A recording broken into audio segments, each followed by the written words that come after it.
যা কিছু সুন্দর চিরকল্যাণকর, অর্ধেক তার করিয়াছে নারী, অর্ধেক তার নর।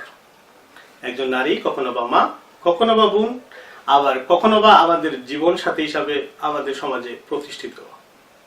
কিন্তু এই নারীরা আমাদের এই সমাজকে উন্নয়নের জন্য, আমাদের সমাজকে এগিয়ে নিয়ে যাওয়ার জন্য, আমাদের সমাজকে বিকশিত করার জন্য যুগে যুগে সংগঠিত হয়ে কাজ করছে। আমরা যদি বাংলাদেশের কথাই ধরি, 1952 সালের ভাষা আন্দোলনে আমাদের নারীদের সম্পৃক্ততা ছিল। একইভাবে 1971 সালের মহান মুক্তিযুদ্ধ তাদের ছিল সরাসরি সম্পৃক্ততা।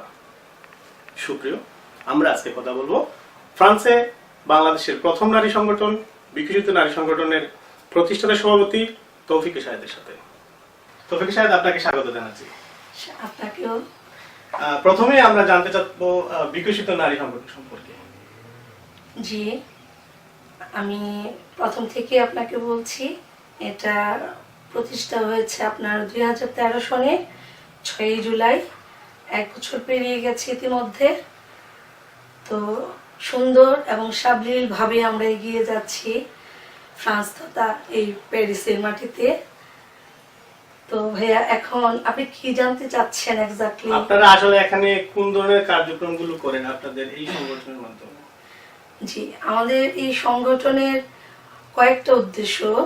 তার মধ্যে প্রধান যেটা, এখানে যারা নতুন আগত নারীরা, তাদেরকে প্রাথমিক যে কিছু সহযোগিতা, সেটা হলো বাসস্থান প্লাস আপনার ভাষা, এইভাবে একটু সহযোগিতা করি তাদের। আর দ্বিতীয় যে কার্যক্রমটা, সেটা হলো যে আমাদের বাংলার সংস্কৃতিকে নতুন প্রজন্মের কাছে পৌঁছে দেয়া। সেক্ষেত্রে আমরা এখানে আমাদের যে ছোট্ট সোনামণিরা বড় হচ্ছে, তাদের মানে নানা ধরনের প্রশিক্ষণ আমরা দিয়ে থাকি আমাদের এই সংগঠনে। বাংলা ভাষা শিক্ষা, জি, বাংলা ভাষা শিক্ষা, বাংলা গান, আমাদের দেশের যে নৃত্য, সেটা, এমনকি আমাদের রান্নায় পটীয়সী অনেক ভাবিরা আছেন যারা খুবই ভালো রান্না করেন। সেক্ষেত্রে আবার কিছু কিছু ভাবিরা আছেন যে খুব একটা ভালো পারেন না। তো এরকম মানে করসপন্ডেন্স হয়ে থাকে আমাদের মধ্যে। হ্যাঁ, এখানে রান্না শিক্ষা হচ্ছে, এখানে ইদানিং আমরা শুরু করেছি সেলাই।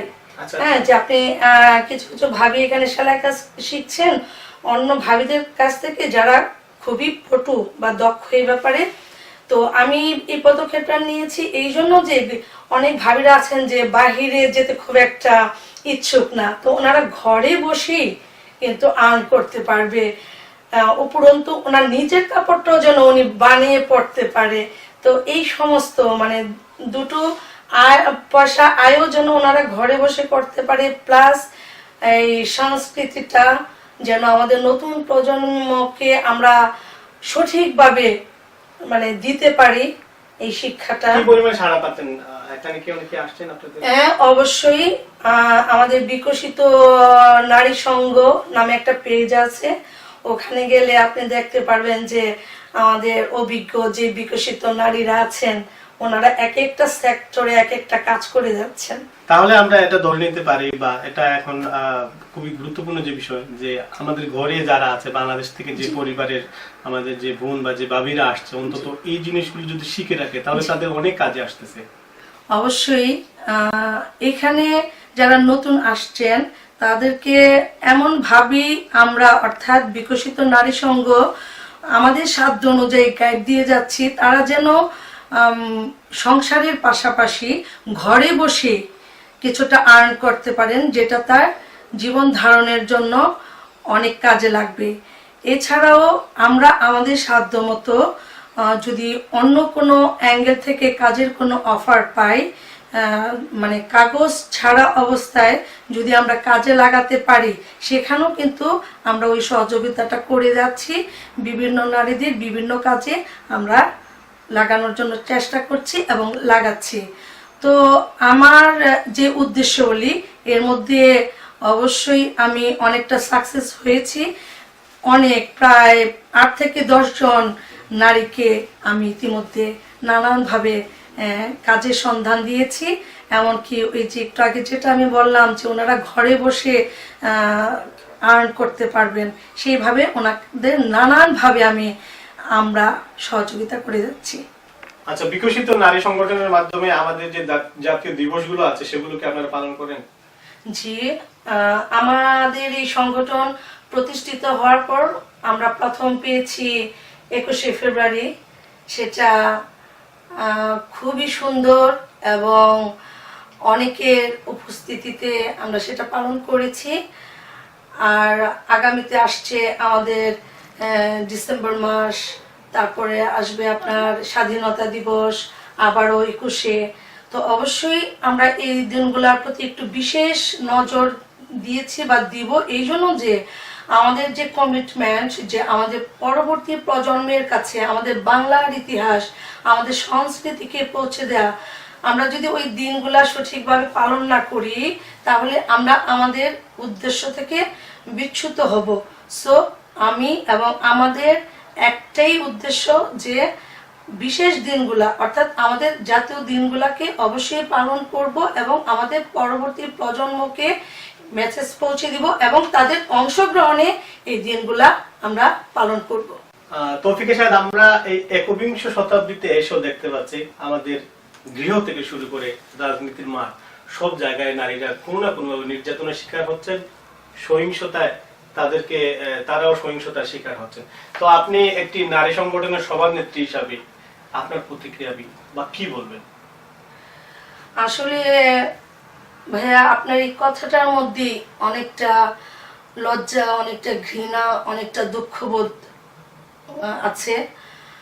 21বিংশ শতাব্দীতে এসো যদি আমরা সেই আজ থেকে 100 বছর আগের কথা ভাবি, এটা আমাদের দুর্ভাগ্য।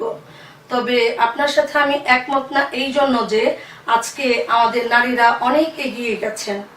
তারা প্রাচীর ভাঙতে শুরু করেছেন অনেক আগে থেকেই। এখন হয়তো প্রাচীরের শেষ অংশটুকু আছে।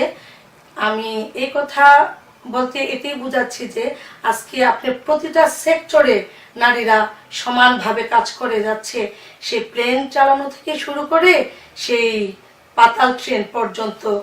আর পাশাপাশি এটাও আপনি লক্ষ্য করছেন যে আমরা বাংলাদেশি, আমাদের দেশের 2জন নেত্রী নারী।